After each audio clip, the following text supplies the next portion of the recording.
Welcome back to When Sports Met Sarcasm. The middle jewel of the Triple Crown is upon us, and yes, they still run this race. Although it will be at Laurel Park this year, and as we can see, the Belmont will be at Saratoga again this year, and I'm pretty sure Further Ado, which is the Derby, was at Keeneland this year. But we were going to go into about how horse racing is dead and everyone's so selfish and the sport will never grow, but I'm not going to do it. And the reason why I am not going to do it today is because this is an excellent betting race. We got a full field. Every horse has got holes in them. We call this a Swiss cheese race in horse racing, meaning every horse in the race has holes. Everyone's got questions to answer, from probably the 4-1 favorite all the way to probably a 50-1 long shot. So I'm not going to rail on horse racing. We are going to dive into the handicap. I'm going to show you everything here we're going to go over. We'll in focus, and I'll look at the daily racing form. We'll go through exit miles per hour. We'll go through stride rate on all the horses, but technically the in focus of these horses: Ocelli, Great White, Chip Honcho, Napoleon Solo, Iron Anna, and Corona d'Oro.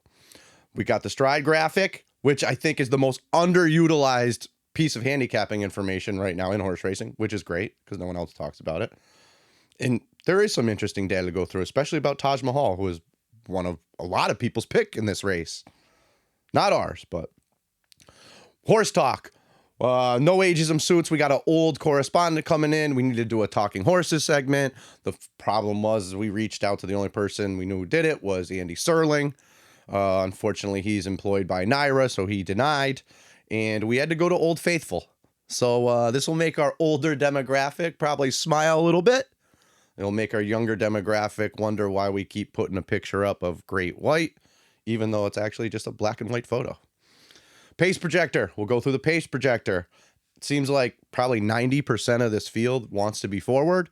I have a feeling it'll be a jockey's race. So we'll see how it plays out, but we got the pace projector. Advanced buyer speed figures handicap. After these horses that I already talked about in the in focus, the remaining ones, we'll look through the buyer speed form. The speed figures. We'll look at the racing form. And if you don't have the racing form, now you do. We're going to go through picks and plays with Pete and with Rosalind.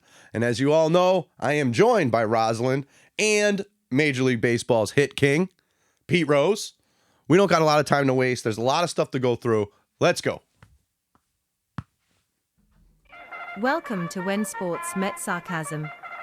Join myself, Pete Rose, and the analyst of all analysts as we break down the biggest sporting events of the year.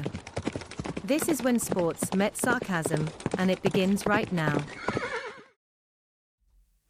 All right, let's do some quick housekeeping.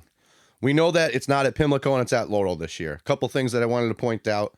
The stretch, the home stretch, it's a little shorter than even the Pimlico one. Pimlico was 1,152 feet. This one is 1,089 feet. Laurel, also a wider track than Pimlico. Track record, it's kind of tough to get stuff from Laurel. They don't even run races at this, but I believe the 153 was Secretariat. All right, let's move on. Weather. One of the most important things that happens in horse racing that can pop up or disappear at any time. Make sure you pay attention. It looks like, as of right now, I am filming this basically about 48 hours, a little bit over 48 hours from the actual Preakness, but it doesn't look like there's any danger in the skies. So let's take a look at the final miles per hour in our stride graphic.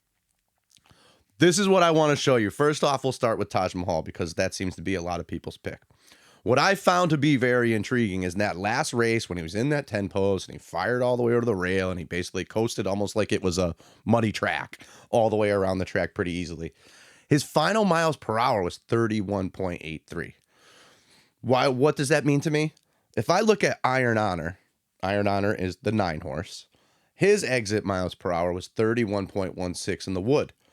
His 31.16 in the wood was also in the 12 post, wide around, bumped in the final stretch, and ended up 31.16. Or you could even say Napoleon Solo at 30.98. Set the pace in the wood, hung around, was basically dying towards the end of the wire, and still basically hit 31 miles per hour. So a lot of times when you have donkeys behind you like Taj Mahal did, it looks like you're just so fast. Almost like Further Ado at Keeneland. It just looks like you're so fast. But look at his peak average stride rate. Taj Mahal I'm talking about here, the one line. Peak average stride rate, 22.76. That's the definition of a sprinter. Definition. Now, his stride rate is kind of the definition of a distance horse. So you kind of have a catch-22 there. But his exit mile per hour scares me. For someone who's going to be stuck on the rail, I want to say he went 114. 6 furlongs last race. But he's going to be stuck inside. There's going to be horses to his outside like Robusta, Chip Honcho, that obviously are going to try to be forward too. So it's going to force husband's Sheldon Russell's hand. And for anyone that wants to keep the women's Triple Crown going, it's going to be kind of tough. I want to say she's over 20 in graded stakes races. So, Oselli. I'm going to go into Oselli's handicap because when he took the blinkers off, I believe it was after the Sam F. Davis, when Whit Beckman even said the horse was wandering around in the blinkers, not wandering around so they put blinkers on. He was already wandering around. He was still wandering around the blinkers, so they had to take those off. And his last 2 races are kind of carbon copies of what we should expect. And his exit miles per hour there at 32.86, you should expect that. He's going to let him go in front. Look at his stride. His peak average stride rate is one of the best in the race. 25.29 for the average, peak average, and then 2.22 just like Taj Mahal for the rate. When he gets his stride going, he's going to make that one middle move, which I'll show you the internal fractions of him later. But also incredible down there in the 12, just looking at the exit miles per hour. I mean, I guess he kind of put the 1-turn mile and an eighth Virginia Derby to bed, but it was still at Churchill, and we know that he's a Churchill freak, kind of like Further Ado was a Keeneland freak. But in this race with so much speed, he's a must use. On the bottom, Pretty Boy Maya. That's the 1-turn aqueduct race. That's why there's so many asterisks there. So take that with a grain of salt, almost like Incredible when he had his mile and an eighth. So take a look at everything, screenshot it if you want to look at it and use it for your handicapping angles or advice or anything you want to do. You can always go back, screenshot, do what you got to do. Now, Rosalind's been sitting tight real quick. Pete's been sitting tight. We already know, not to give away Pete, but Pete loves New York horse racing. It's the reason why he's excited for the Belmont coming up in over 3 weeks. But we're going to go through everything handicapping. We're going to go through post. Maybe if someone had an inside post and now an advantageous outside post. But everything we go through in horse racing, you need to understand, no matter what anyone tells you, horse racing is 100% gambling. Gambling. Gambling. Gamble. It's not gambling. Sounds like gambling. Gambling? Who said anything about gambling? Gambling, right? Gamble. Gambling. That's all you talk about is gambling, gambling, gambling. Gambling. All right, Chip Honcho. We're only going to do this with one horse. This is Chip Honcho. So this one obviously was his Louisiana Derby. The reason why I'm pointing this out is this was his last race. But I want to point this out because it seems like he's a totally different horse, whether or not he gets the lead or is literally on top of the pace or on top of the lead, compared to even just sitting in a perfect racing position, which he shows here. Top left, first graphic. Brakes fine, wide, a little wide, but sitting right off the speed. Come to the six furlong mark, 3/4, 1:10 and 4, fast. Perfect spot. Ready to engulf the leaders. Ready to take over Pavlovian and Autobahn and coast to a victory. And then we find him down the stretch, and he flattens out. Never even reached the leaders, and just totally flattened out. If you don't think he can get the lead today over like Napoleon Solo or even Pretty Boy Maya or somebody else, I just don't think that this horse, with our old correspondent who's talked to Steve Asmussen and asked him some questions about this, Steve Asmussen's got way more questions than answers about this horse. Talking about maybe the Louisiana Derby was too loud, and so he already ran his race in the paddock. Like, come on. So, Chip Honcho, he's not 2-1 in this race. He was 2-1 in this Louisiana Derby. But he is going to be one of the favorites. And he's got a lot of questions to answer. And he's just not for us here at this show. So we're going to move on here. Rosalind, sitting tight as always. Let's not pay the bills. Let's not make the sponsors happy. And let's go to Rosalind for a fake ad read. Rosalind. Booking now. Tiger Woods' new driving school, FORE, is now open and taking reservations. Be sure to book early because Tiger's license will soon be revoked. Learn how to beat every breathalyzer test, but 0 blood tests. At FORE, Tiger doesn't reinvent the wheel. He just turns it into an accident. FORE? I'll tell you what, Tiger's definitely batting 1,000 on those blood tests. All right, Ocelli. We're going to go through Ocelli, Great White, Napoleon Solo, Iron on it, and Corona d'Oro. Not as much in detail for each one, but Ocelli. This is what I want you to look at about Ocelli. Look at his last 2 races. So on top, I'm showing you the Kentucky Derby internal fractions and the Wood Memorials internal fractions. On the bottom, we have the racing form. Look on the racing form on the 2 blue arrows, which also coincide with the 2 blue arrows in the internal fractions above. As you can see here, he makes that one big middle move. Now let's look. 3 back. If you look on the racing form in the Virginia Derby, he was still wearing the blinkers. That was the race that Whit Beckman said he was wandering around in the blinkers. So what happened is they took the blinkers off. Obviously, they were off his first couple races, but he's grown a little bit more grown, a little more mature, you think. But look at where he lies in that Virginia Derby and the Sam F. Davis. And the Sam F. Davis was a fast pace, so you can't say like, oh, well, that's because it was a slow pace, so he was up on it. No. So Sam F. Davis, he was 2 3/4 lengths off at that first call. Same thing in the Virginia Derby. 2 lengths off. But the Sam F. Davis was a fast pace, and he was 2 lengths off. All of a sudden, we take the blinkers off, and now he's 12 lengths off at first call in the Wood, and 13 lengths off at first call in the Derby. And as you can see in both of those races, on the racing form and up top on those internal fractions, where he makes that busted middle move. Ocelli on the top there, 11.68. That's what it was for that internal fraction when he made that middle move in the Derby. Obviously, it probably was a little too quick because that was the first move into the fast pace.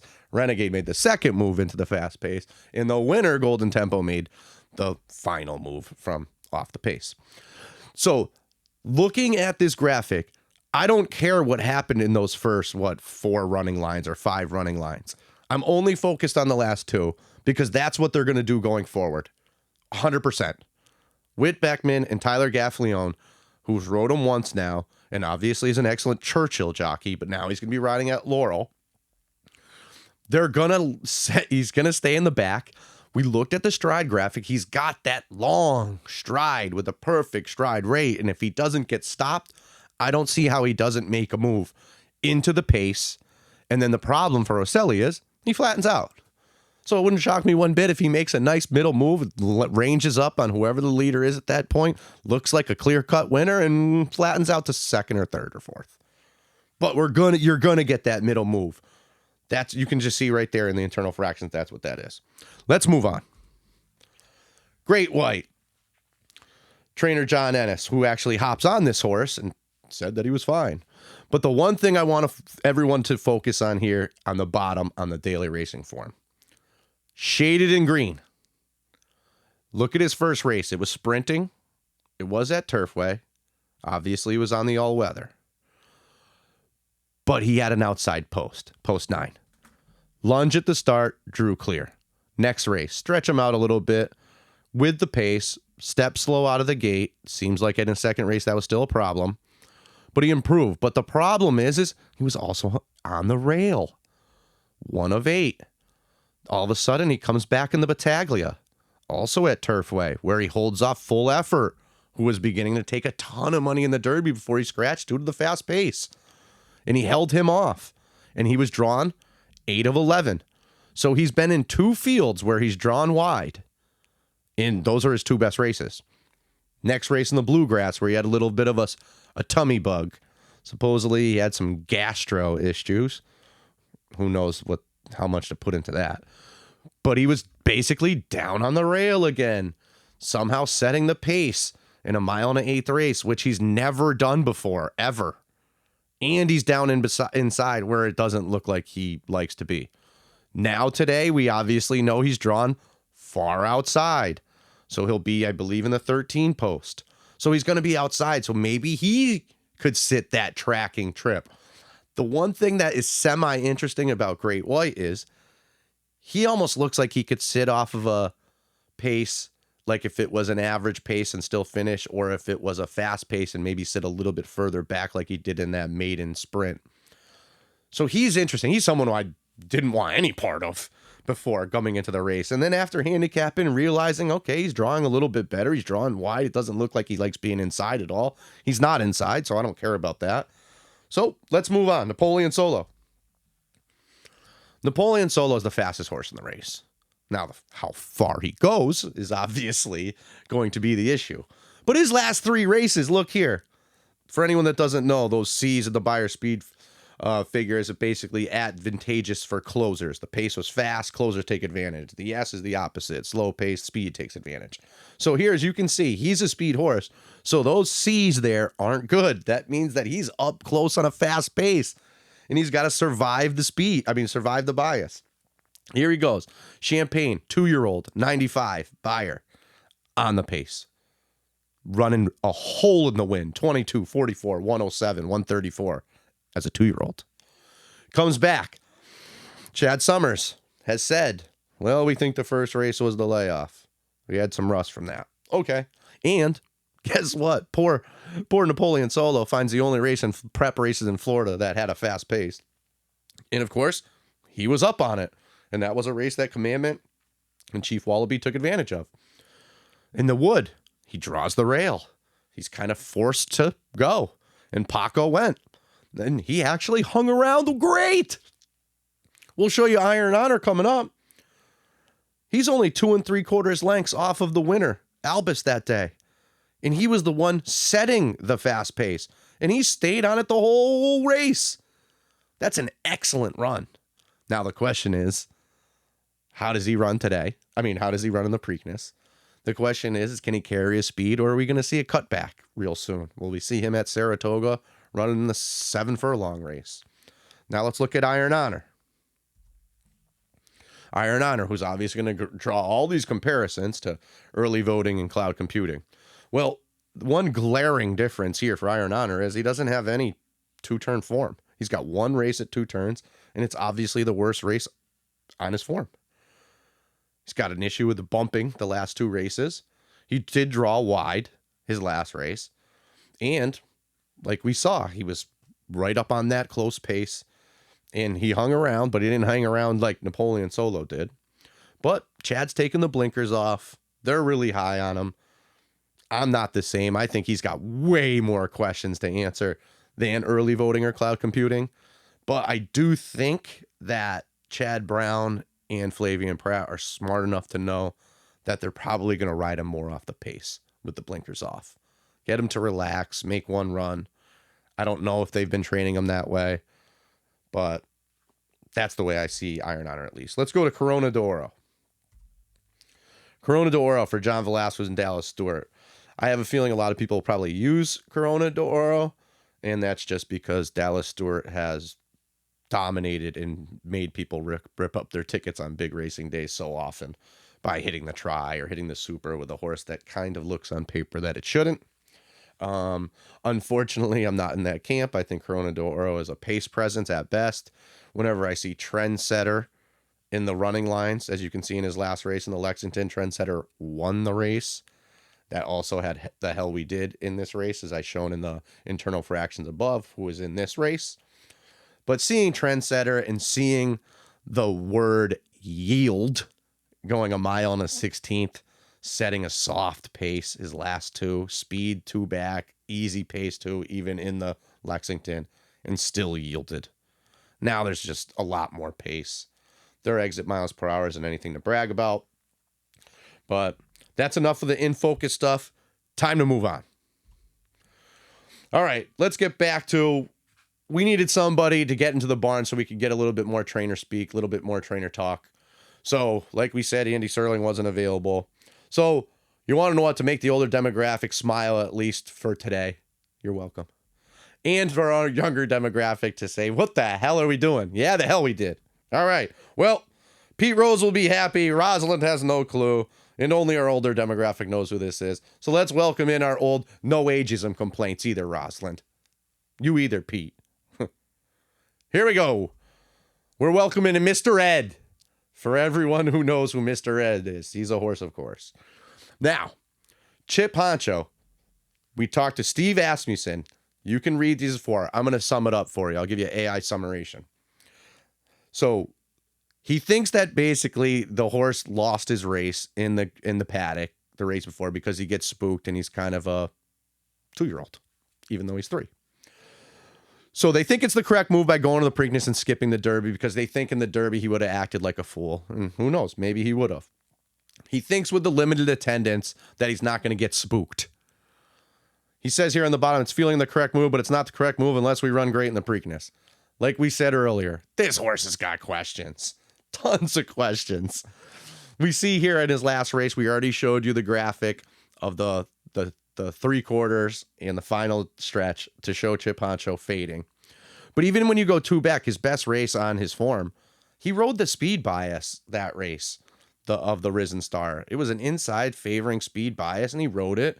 And then he obviously, like looking at it, the running line, it looks unbelievable with Paladin, who would have been one of the Derby favorites, and obviously Golden Tempo, who he beat, won the Derby. But then you go back to the LeCompte, and we're back to a 78 buyer. He faces a little bit, just a smidge of adversity, and he comes in 4th, loses by a length and 3/4, runs a 78 buyer. Last race, 73. Last 2 races, they took the blinkers off. They took the blinkers off after he ran 4th in the LeCompte, the grade 3. They took the blinkers. They don't know what to do with this horse. He's obviously has talent, but he's quirky as ever. So let's move on to the other trainer that Mr. Ed happened to catch up with, and that was trainer Chad Summers, who is adamant that the first race was the layoff and the second race was the heel or the foot issues. And for anyone out there that wants to bet foot issues, because that was very fad during the Derby, well, here's your foot issue horse. He's been training great. Chad's been basically saying that I'm not pushing him. Those are just excellent works. He's just fast. What we want to focus on is the bottom here in the blue, where he says, I'll read it. If he can sit off and then have that burst of energy at Laurel, where at least we're running to the first wire and not the second, it might be tough for the closer to come from behind. One thing I want to focus on here and ask everyone out in the audience, what are your thoughts on the first wire? And now, even with the stretch being shorter this year, so you got the short wire, the stretch being shorter, is it gonna hurt closers? I can't really get my thumb on that. It's one of the only things I have to figure out. I don't know if I should be taking it more serious. I don't know if I should be taking it less serious. I looked at the Laurel post position stats. The distance races and at what point of call you had to win. And it seems like if you're right up on the lead or if you're in dead last, it's kind of even. So I don't know which way to go with that. Anyone can comment on that. What the heck do you do with the short run on the stretch and the first wire? Because I don't really know. All right, well, it's time for us to move on here. There we go. Rosalind, sitting tight as always. It's time for you to be up. We got one more time to not pay the bills. A lot of fake sponsors that don't care about us, and hopefully we're pissing off. Rosalind, take it away. This break in the action is brought to you by Coca-Cola, the sugar drink that has helped increase the risk of type 2 diabetes to over 200 countries. Have a Coke, a tooth decayed smile, and a heightened risk of type 2 diabetes. Thank you, Rosalind. All right. We're just going to go through real quick the horses that we haven't already touched on. So let's look at Taj Mahal here. Taj Mahal, as we can see, he raced all 3 races at Laurel. First race is sprint, then they stretched him out. You can look on the bottom there, the graded stakes, hide the kids. That statistic is basically Brittany Russell batting 0 for 20 in graded stakes. Yeah, 0. So as we can see here, this running line with a 92 buyer, the 10 of 10 post, wow, amazing. We showed you that exit miles per hour. It seems fugazi. Has been training great. Loves the track. It's just not for me. Obviously, look there. The husband and wife combo. 37% at Laurel. 32% with a positive ROI. That's impressive. Probably makes Trevor McCarthy and Katie Davis jealous. Oselli, we already touched on. Kruper, Donnie Van Hemmel. You kind of want to take horses that he brings over kind of serious because he's not one to kind of just take shots. But he seems up against it because he's going to be semi-close to the pace. I don't really have a lot of faith in him seeing out the mile and 3/16 in his post as well. He's been training good as two at Churchill, but Kruper's just not for me. Let's move on here. Robusta. We've seen Robusta. We've talked about Robusta. Robusta seems like a pace presence. Robusta can't get back to that San Felipe, and even the San Felipe didn't sniff a 90 buyer. And one thing you'll notice as we go through these, there's only 3 horses that have even run 90 plus buyers around 2 turns in this race. I believe it's Taj Mahal, Chip Honcho, and I'm forgetting the third. So I want to focus on talking, right? Talking. Irad Ortiz, he's going to attract money. Let's all not pretend though that he was going to ride Silent Tactics. So it's not like, oh my God, he's riding Talking. Well, yeah, he's going to ride Talking. Danny Gargan rides Irad, obviously being in New York. And if he's out there, why wouldn't you ride him? It's either Kendrick Armouche or Irad. What I want everyone to focus on Talking, who's not going to be 20 to 1. I think everyone watching this knows he won't be 20 to 1, but let's see what you can get for fair odds. First race at Saratoga, 7 furlong sprint. Draws semi inside, which I could see where he'll be in this race if Robusta goes and Chip Honcho goes. What he did in that race, sit in that pocket on the rail, right? Follow the speed. Once the speed basically starts to kind of come back to you, angle out, make that one move, hold off the closers coming on. So that is the blueprint. His first race, Saratoga, 7 furlongs. So then his next race, it's only his second start ever. He stretches out. He's still going 1 turn. It's the 1 turn mile Champagne, where he raced against Napoleon Solo. And Napoleon Solo, we already saw, ran the hole in the wind. And he actually came in second. Not a bad start, second start ever. Now, he comes back off of the layoff. He runs in the Remsen. He's wide, real wide. 4 wide, both turns tired. All right, we can throw that one out.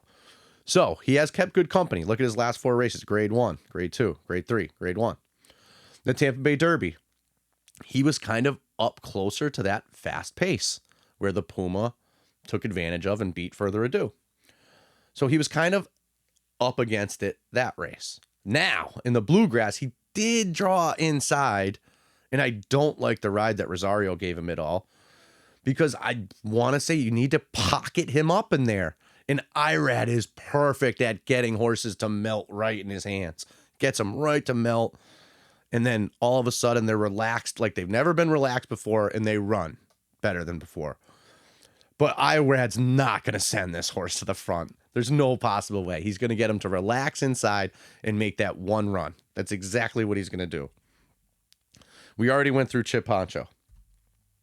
All right, The Hell We Did, Bull by the Horns, and Iron Honor. The Hell We Did is bred to stretch out. But once again, once I see that trendsetter line, that's scary. It's a donkey race. So he did semi-set the pace, was up on the pace in the Lexington, which we know wasn't even fast, and he couldn't sustain it. He does have some good sprint races, and like we said, authentic into mischief. He is bred to stretch out further, but he's just not for us. Sias is going to have to work out a different trip. It is his second time riding him. So maybe he figured something out and is like, well, we're not going to stay up close to the pace because he had no kick and no punch at the end of the race. Bull by the Horns. If you think the speed is going to be the pace and it's going to melt down or it's going to incinerate, Bull by the Horns is slow. But the race flow would favor him great. Look at his last race. It was on synthetic. It was at Turfway in the Rushaway, but he beat Trendsetter, who came back to beat The Hell We Did in Corona d'Oro. So he did close. He's got a late racing form figure of 101, which there's only Incredible, him and Oselli that probably have any closing kick and can pass horses. So he's not really for me because he looks slow, and the trendsetter line doesn't get me excited at all. Let's move on to Iron Honor. We already talked about him earlier, but he's going to be ridden different. He's got the equipment change. Flavian Pratt is going to ride him. He's going to ride him off the pace. He's not going to be up right on the pace, setting the pace. So let's move on. We're going to go through 10, 11, 12, 13, and 14. We already kind of touched on 10 and 11, so let's go through that. Napoleon Solo and Corona d'Oro. No reason to waste your guys' time on that anymore. Napoleon Solo's been against it the last 3 races. He has speed. He probably has the most speed in the race. This is not the best field ever. I would say a lot of suspects here. So he's 100% the most likely on the lead winner. Now let's move on. We haven't touched on a credible. I put a line through all of his Churchill races because he is a Churchill horse. And when you cross out the Churchill races, whoa, all of a sudden his form looks a little bit different with that sprint race at Ellis, the throwout race at Gulfstream, and the Virginia Derby, which was still 1 turn. He did run good in the Derby, but he should have ran good in the Derby. He loves Churchill and got a perfect setup. 5-1's too short. I think he should run well because, like I said, there's no horses that really pass anybody in this race. There's a lot of speed with no passers. We talked about Great White, so we don't need to beat on that, but he is outside. It is advantageous. Pretty Boy Maya, we haven't touched on yet. Pete's horse. New York, Aqueduct, 1 turn coming off of that race. Ricardo Santana will ride. Jeremiah Engelhart, the trainer. They're taking a shot here. We looked at his miles per hour in his stride graphic before. The stride rate doesn't get us too excited, but he's got a decent stride. And he obviously has speed. He's obviously going to be ridden on top of the pace. So is he going to be the speed? Is he going to be sitting off of Napoleon Solo? What's his trip going to be? Because if he can get out in the clear or race 2 wide, Napoleon Solo on the lead, and then him, I feel like he could really surprise at a big price.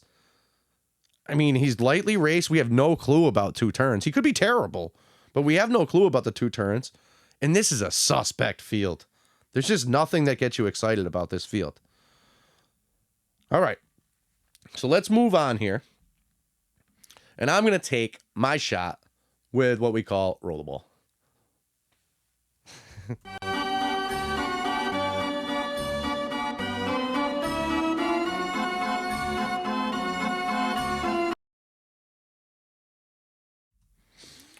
All right, picks and plays. We got Pete. As we all know, Pete Rose, he is going all New York all the time.